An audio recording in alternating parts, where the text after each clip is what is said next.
Please like and subscribe and hit the notification bell. Ako ang tagapagmana ng pinakamayamang tao sa mundo.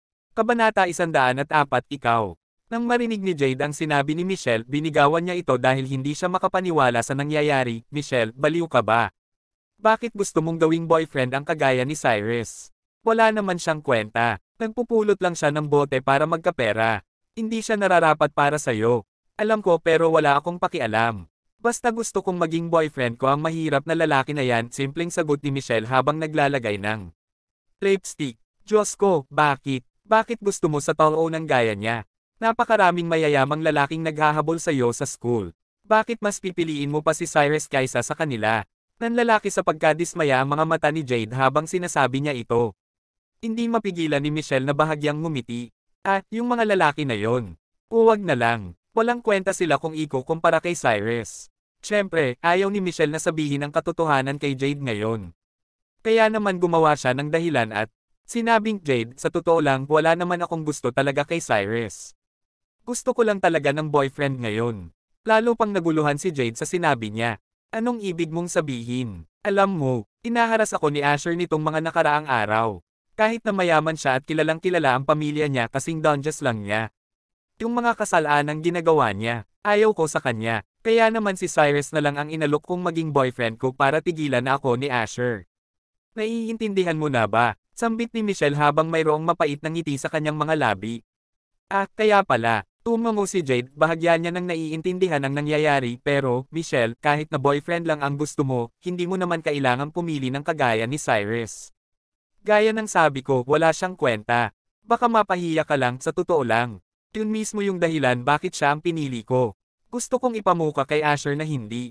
Ako mukhang pera. Kahit gaano pa siya kay Omen, hindi ako mai-inlove sa kanya. Naiinis ako sa tuwing naalala ko na dinadalhan niya ako ng mga regalo araw-araw. Nakakairita. Pinag-isipan talaga ni Michelle na gumawa ng kapanipaniwala na dahilan, sigurado siya na mas lalo lang magtataka si Jade sa nangyayari kung ipapakita niya ang kagalakan niya. Gayunpaman, hindi pa rin niya sasabihin ang totoo sa kanya. Dahil kapag nalaman niya kung sino talaga si Cyrus, malalaman din ito ng lahat ng mga tao sa Santa Cruz Music College. Para hindi na magkaroon pa ng maraming kompetensya, gumawa na lang ng kasinungalingan si Michelle. Okay. Naiintindihan ko na. Tumingin si Jade kay Michelle at tumango. Sunod ay sinabi niya na parang siya ay naaawa ng bahagya para kay Michelle. Kung iisipin mo, mabait naman na tao si Asher. Well, oo, hindi siya gwapo, pero galing naman siya sa isang mayamang pamilya. Maayos din ang pagtrato niya sa'yo. Mahirap makahanap ng lalaking katulad niya. Oo, pero, importante para sa akin ang hitsura. Kahit na mahirap si Cyrus, gwapo siya. Mas pipiliin kong siya ang kausapin kaysa si Asher. Huwag kang mag-alala. Sa sandaling sukuan ako ni Asher, iiwan ko agad si Cyrus at maghahanap ng mayaman at gwapo na boyfriend. Tumayo si Michelle sa harap ng salamin at maingat na sinuri ang kanyang makeup, sinisiguro niyang walang mali dito. Sunod ay humarap siya kay Jade, senyales na tapos na ang pag-aayos niya. Hindi maintindihan ni Jade kung ano ang pinaplano ni Michelle. Dahil sa kanyang mga mata, hindi naman malaking bagay ang hitsura. Kabaligtaran pa nga, mas mahalaga ang pera. Kung ang mayamang lalaki gaya ni Asher ang humabol kay Jade, hindi na siya magdadalawang isip pa. Kapala, huwag mong sasabihin kay Cyrus to. Gagamitin ko muna siya. Kung malalaman niya yung totoo, hindi siya papayag na maging boyfriend ko at masisira lang ang plano ko, paalala ni Michelle kay Jade. Alright, Michelle, huwag kang mag-alala, hindi ko sasabihin sa kanya. Kahit na malaman niya, ano naman. Wala naman siyang kwenta. Kung magiging boyfriend mo siya, baka hindi siya makatulog sa sobrang tuwa, ngumuso si Jade at nagpakita ng kaunting pagkainis. Hindi mapigilan ni Michelle na mapangiti nang marinig niya ang mga sinabi ni Jade. Kung magiging boyfriend niya nga talaga si Cyrus, siya ang hindi makakatulog sa sobrang kasiyahan at hindi si Cyrus. Plano ni Michelle na lokohin si Jade gamit ang dahilan na to. Naniniwala siya na hindi na magtataka pa Street Jade kung magiging sila ni Cyrus. Sa oras na aging boyfriend na ni Michelle si Cyrus, sasabihin niya sa lahat kung sino talaga si Cyrus, inaasahan niyang kaiinggitan siya ng lahat sa mga oras na iyon. Matapos maghintay nila Cyrus, Liam at Ryan sa lamesa, biglang sumigaw ang waiter sa kusina, Sir, ready na po ang pagkain niyo. Pwede niyo na pong kuhanin dito. Enjoy! Kahit na ang The Silver Spoon ay isa sa mga pinakamagandang mga restaurants malapit sa Laguna University, napakaraming mga mayayamang estudyante ang kumakain sa restaurant na ito. Kaya naman wala ng panahon ang mga waiters sa restaurant na mag-serve sa bawat lamesa. Kaya naman kailangan ay ang mga estudyante mismo ang kumuha ng mga pagkain nila. Nang marinig ang sinabi ng waiter, tumayo sila Cyrus, Liam at Ryan upang kuhanin ang kanilang pagkain. Unang beses ni Liam na kumain sa restaurant na ta.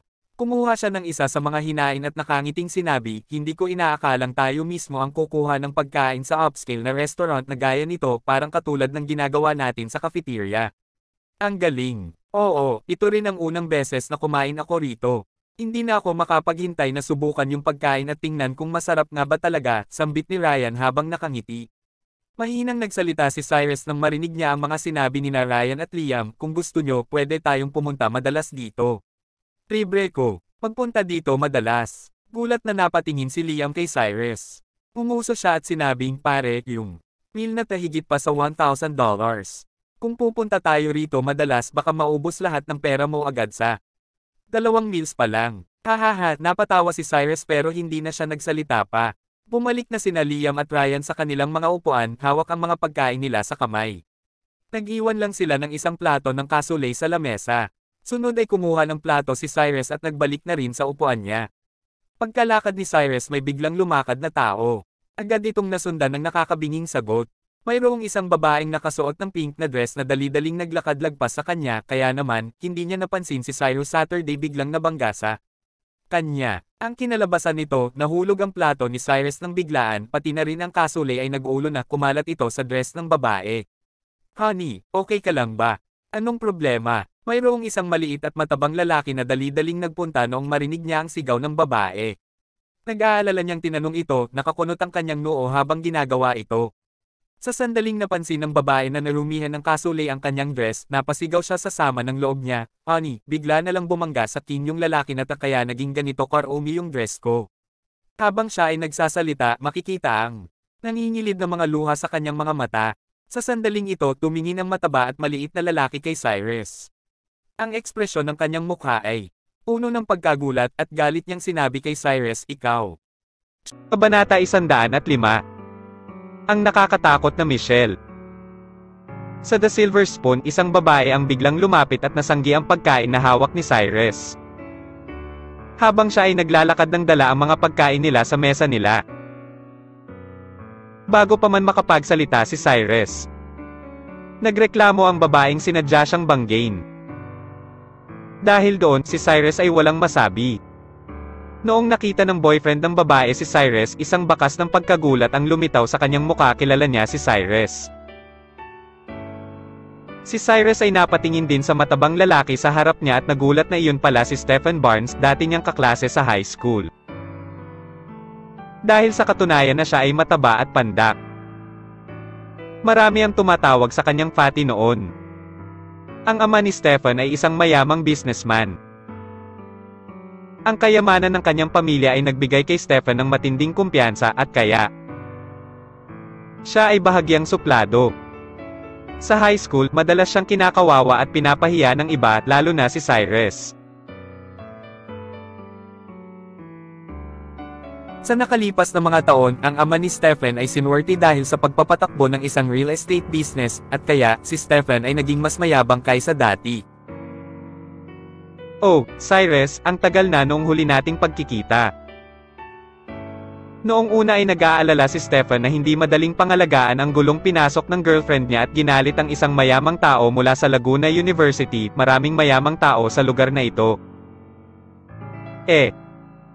Mayaman nga ang pamilya ni Stephen, ngunit hindi yun nangangahulugan na pwede niyang galitin ng kahit sino lang. Nang makita si Cyrus, si Stephen ay agad na nang inag lumapit siya, pinanlisikan ng mata si Cyrus, at nakangising sinabi, Cyrus, ikaw ang waiter sa restaurant na to, ano? Hindi, mali ka. Narito ako para kumain, sagot ni Cyrus sa isang kalmadong tono. Ha? Narito ka para kumain? Niloloko mo ba ako? Tumingin si Stephen kay Cyrus at hindi mapigilan na mangutya. Nagpatuloy naman siya sa isang lubos na nangaasar na tono, lalunan ka, sigurado ka bang kaya mong bumili ng pagkain sa lugar na to? Akala ko nga ay kahit ang pagkain sa Kitiria ay hindi mo kayang bilhin. Nang marinig iyon, nandidiring tumingin si Cyrus kay Stephen. Sina Liam at Ryan ay naghihintay sa kanya. Kaya hindi na siya nag-aksaya pa ng oras na makipagtalo sa matabang tao na ta. Sinabi niya nang may isang poker face. Girlfriend mo yung bumangga sa akin ngayon lang tapos natapon ang pagkain ko. Dahil dati tayong magkaklase, palalagpasin ko ta. Huwag mong isipin na may susunod pa. Sa sandaling marinig ng girlfriend ni Stephen ang sinabi ni Cyrus, pagalit niyang sinabi. Anong sinasabi mo? Hindi kita binangga. Ikaw tong sinasadya akong banggin at tinapunan ng best idea ko ng pagkain mo.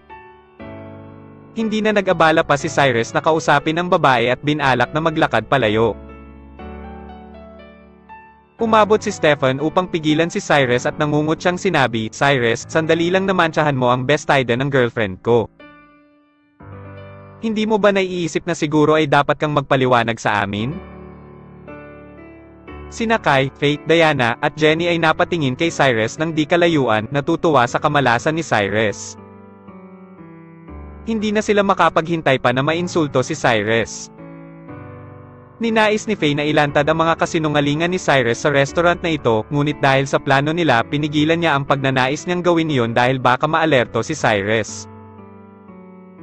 Nang makita na pinapahirapan ni Stephen si Cyrus, nananabik si Faye na makita kung ano ang susunod na mangyayari.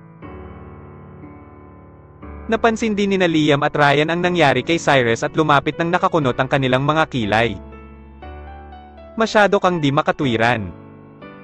Girlfriend mo ang bumangga kay Cyrus kanina. Paano ka nagkaroon ng lakas ng loob na humingi kay Cyrus ng paliwanag? Dapat na nagpapasalamat ka sa amin dahil hindi namin hinihiling sa inyo sa bayaran ang pagkain. Nagalit si Liam at sumigaw ng may seryosong mukha. Oh. Nakita mo ba ang girlfriend kong binangga siya? Tanong ni Stephen ng may seryosong mukha. Nang marinig ito, walang masabi si Liam. Kanina kasama niyang umalis si Ryan kaya hindi niya nakita kung ano ang nangyayari sa pagitan ni Cyrus at ng babae. Isang ngiti ang lumitaw sa kanyang mukha. Ano bang gusto mo? Tumingin si Cyrus kay Stephen at nagtanong ng may malamig na mga mata. Well, sobrang nairita ako sa iyo dahil dinumihan mo ang damit ng girlfriend ko pero dahil dati tayong magkaklase, bibigyan kita ng dalawang pagpipilian. Una, bayaran mo ang best idea niya. Pangalawa, lumuhad ka at humingi ng tawad sa kanya, mayabang na utos ni Stephen. Lumuhad at humingi ng tawad, isang bakas ng galit ang lumitaw sa mga mata ni Cyrus. Ayaw palakihin ni Liam ang nangyayari kaya nag-alinlangan siya ng sandali at tinanong si Stephen. Magkano ba yan? Nang marinig ang mga sinabi ni Liam, ngumuso ang babae at sumagot sa isang malambing na boses. Gumastos ako ng $3,000 sa damit na ta. Dahil doon, napanganga sina Liam at Ryan sa gulat. Hindi kailanman pumasok sa kanilang isipan na magiging ganoon kamahal ang damit ng babae. 3,000, wala man lang ganoon kalaking pera sina Liam at Ryan. Sina Kai, Faye, at mga kaibigan nila na nakatayo sa kalayuan ay nakangiti habang pinapanood ang eksena na iyo. Sa kanilang pagkakaalam,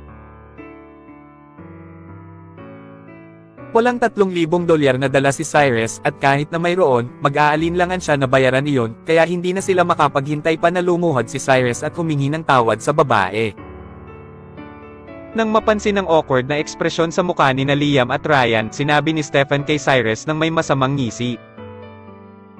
Cyrus, alam kong isa kang mahirap na tao na kumikita lang sa pagpupulot ng mga bote kaya tipirin mo na lang ang pera mo. Lumuhad ka na lang at humingi ng tawad sa girlfriend ko at pakakawalan kita. Tumayo si Cyrus sa kanyang kinatatayuan ng walang ekspresyon, nakatitig kay Stephen ng walang sinasabi. Sa katunayan, iniisip pa rin ni Cyrus kung paano niya pangangalagaan ang matabang ito. Dahil narito pa rin sina Liam at Ryan. Hindi niya pwedeng papuntahin doon si Thomas kung di ang kanyang tunay na pagkatao ay malalaman nila at magiging mahirap para sa kanila na linawin iyo sa canal. So, ito pala ang sikat na talunan na nagpupulot lang ng bote sa Laguna University. Sa sandaling iyon, ang babae ay napatingin kay Cyrus at lumitaw ang pandidiri sa kanyang mukha. Binuksan niya ang kanyang labi at nagpatuloy, "Nang ina, ang malas ko talaga ngayon. Bakit ngayon ko pa nakita ang taong ito? Diyos ko, narinig ko na nakipag-break sa kanya ang girlfriend niya noong nakaraang ilang araw. Tingnan mo siya, mukha nga ng talunan. Perang walang babae ang magkakagusto sa isang lalaking tulad niya.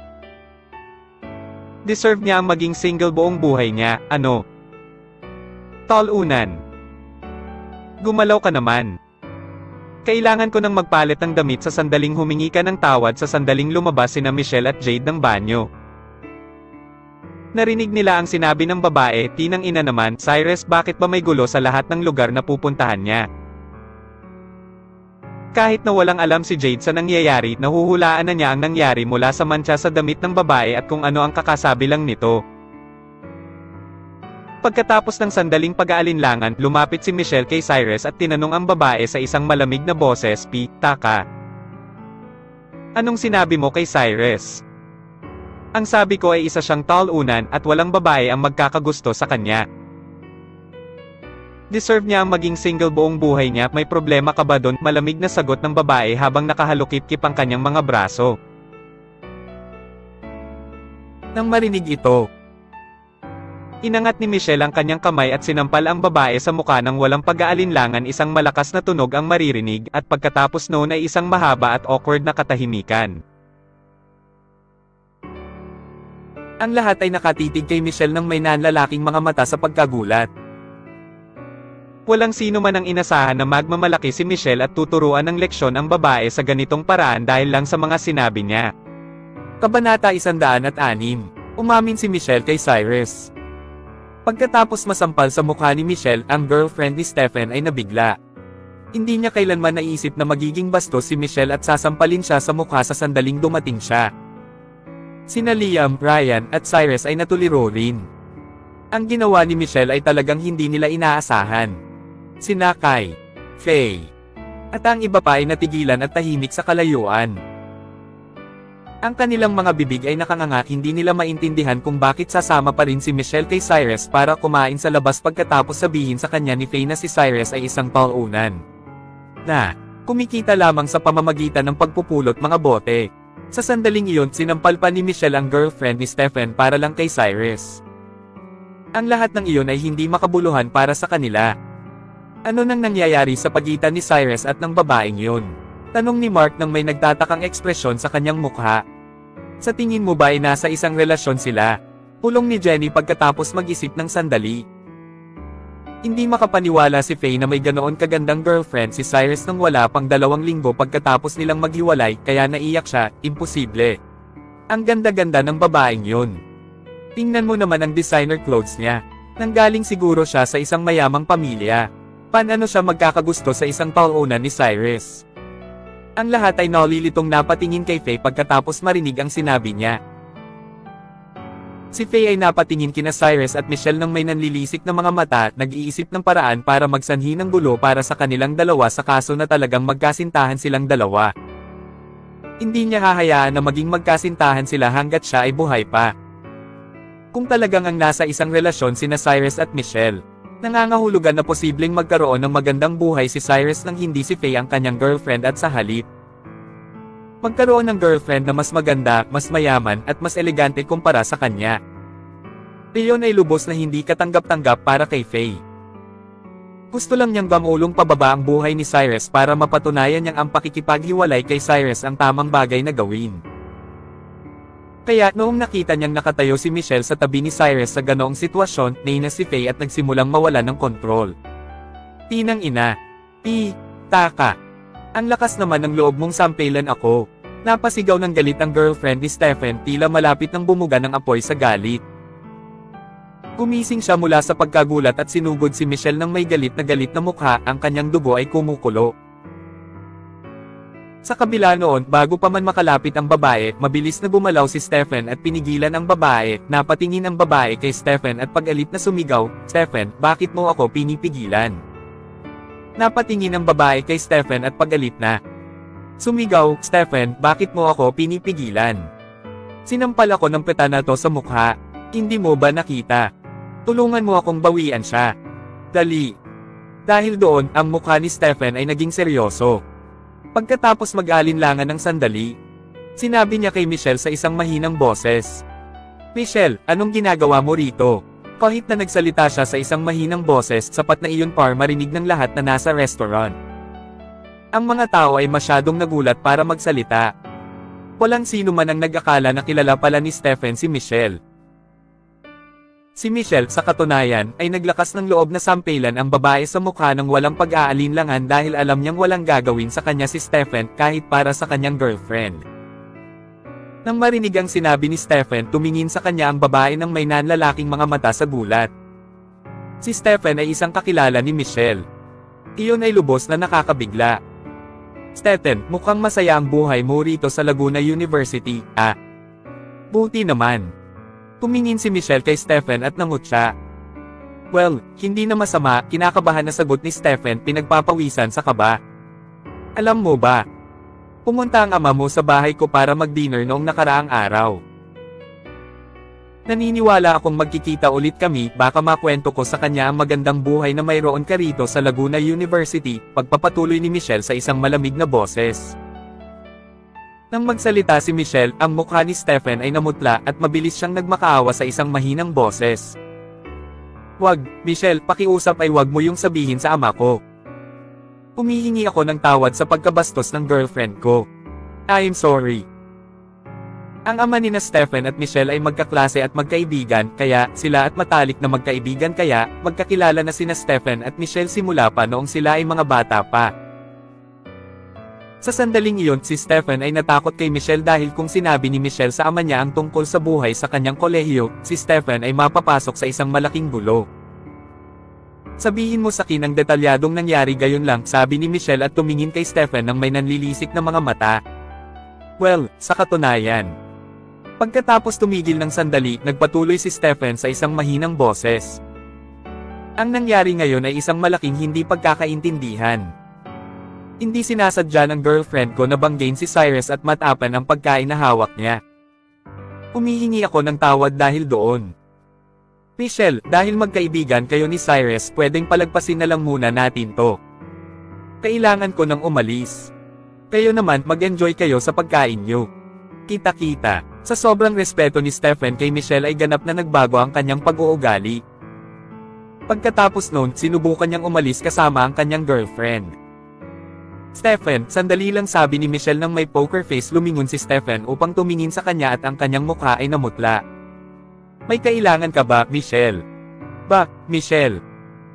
Hindi ako sigurado kung ano ang nangyayari ngayon lang, pero dahil narumihan ni Cyrus ang damit ng girlfriend mo, babayaran na namin yan." Naglabas si Michelle ng pera mula sa kanyang bag at binato iyon sa girlfriend ni Stephen sa isang mayabang na paraan. Ang pera ay kumalat sa sahig. Ginugulat ang lahat ng nasa restaurant kasama sina Faye, Kai, at ang kanilang mga kaibigan. Walang sino man ang nag-akala na ganoong mapagbigay si Faye. Ang pera sa sahig ay nagkakahalaga ng higit pa sa $6,000. Talagang nakakagulat na makakita ng isang estudyante na maglabas ng ganoon kalaking pera. Ang ordinaryong mga estudyante sa Laguna University ay mayroon lamang $3,000 kada buwan para sa kanilang pang-araw-araw na gastusin. Gayunpaman, nagbato lang si Michelle ng $6,000 sa isang iglap. Pinapahalata na siya ay isang mayamang dalaga mula sa isang mayamang pamilya. Ang babae sa tabi ni Stephen ay tumitig kay Michelle ng may nanlalaking mga mata sa gulat. Alam niya na sinasadya siyang pahiyain ni Michelle. "Ba't ka nakatingin sa akin ng ganyan? Bilisan mo, pulutin mo na ang pera." Sigaw ni Michelle sa babae ng may malamig na mukha. Kasi, sinubukan ng babaeng magsalita, ngunit walang salitang lumalabas mula sa kanyang bibig. Nang makita ito, yumuko si Stephen upang pulutin ang pera sa sahig. Sa sandaling mag-utos si Michelle at binalak na umalis kasama ang kanyang girlfriend sa lalong madaling panahon. Sa sandaling nakita ni Michelle na aalis na si Stephen kasama ang babae, sinabi niya ng seryoso, kailan ko sinabi na pwede na kayong umalis? Si Michelle ay literal na binabaliw si Stephen sa sandaling iyon, ngunit wala siyang ibang magagawa kundi ang tumingin kay Michelle at magtanong ng may pekeng ngiti. My lady, ano pa bang maitutulong ko sa'yo? Hindi pinansin ni Michelle si Stephen at lumapit sa girlfriend ni Stephen at nagtanong ng may seryoso ng mukha, sabi mo kanina ay walang magkakagusto kay Cyrus, hindi ba? Dahil doon, napatitig ang babae kay Michelle ng may nanlalaking mga mata, hindi alam kung paano sumagot sa kanyang katanungan. Well, makinig kang mabuti. May gusto ako kay Cyrus, kaya nasample kita para sa kanya ngayon lang, wag mo nang balakin na magsabi pa ng ganiyang kalokohan. Pagpapatuloy ni Michelle ng may seryoso ng mukha. Ang buong restaurant ay natahimik at ang lahat ay nanigas sa kanilang kinatatayuan, nakatingin sa isa't isa sa matinding gulat. Sinong nag-akala na aaminin ni Michelle ang pagkagusto niya kay Cyrus sa harap ng publiko? Nagbibiro lang siya, hindi ba? Diyos ko, hindi ako makapaniwala. Tumitig si Cyrus kay Michelle gamit ang kalmado at malinaw niyang mga mata, tila hindi nagulat. Matagal na niyang alam na may gusto sa kanya si Michelle at may pagnanais na maging kasintahan niya, ngunit siya ay walang interes kay Michelle. Sa ilalim ng nagulat na mga mata ng lahat, marahan na lumingon si Michelle kay Cyrus at malambing na sinabi, Cyrus, I love you. Pwede ba kitang maging boyfriend? Sina Kai, Faye, at ang kanilang mga kaibigan ay tumitig kay Michelle at natawa ng mahina. Hindi nila mapaniwalaan ang nangyayari sa harap ng kanilang. Ngunit siya ay walang interes kay Michelle. Si Michelle ay isang mayamang babae na may kaakit-akit na itsura at perpektong katawan. Gayunpaman, inamin niya ang pagmamahal niya para sa isang mahirap na lalaking tulad ni Cyrus, hindi sila makapaniwala. Ang bawat estudyante sa restaurant ay tumiting kina Michelle at Cyrus sa pagkagulat, tila hindi mawala ang kanilang pagkagulat.